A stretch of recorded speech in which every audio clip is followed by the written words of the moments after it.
अमरजीत सवरिया।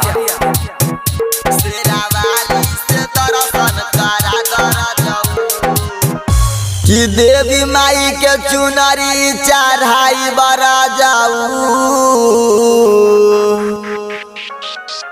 देवी माई के चुनरी चढ़ाई रजाऊ। हमके थावे के मेलावा घुमा दर जाऊ, हमके थावे के मेलावा घुमा दर जाऊ, हो घुमा दर जाऊ, हो घुमा दर जाऊ, हो घुमा दर जाऊ।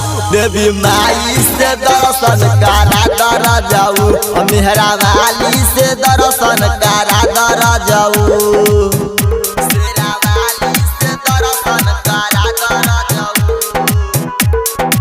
म्यूजिक बाय निशाद राज।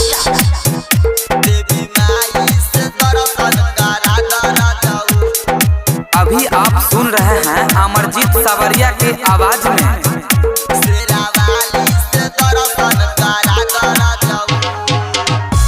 ई मनवा में ललसा कि कलसा धाराई बरा जाऊ,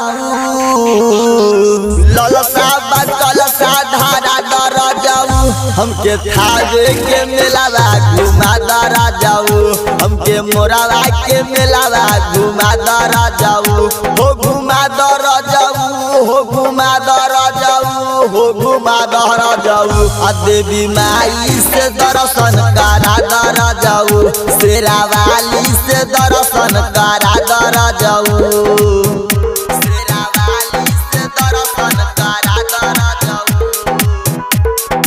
म्यूजिक बाय निशाद राज। देवी माई से दर्शन करा दर जाऊ,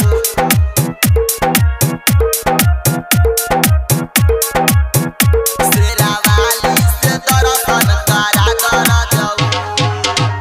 डीजे निषाद मंजित अमरजीत के बुला दर जाऊ, जोरे चुनरी नारियल मांगा दर जाऊ। हमके थावे के मेलावा घुमा दर जाऊ, हमके थावे के मेलावा घुमा दर जाऊ, हो घुमा दर जाऊ, हो घुमा दर जाऊ, हो घुमा दर जाऊ।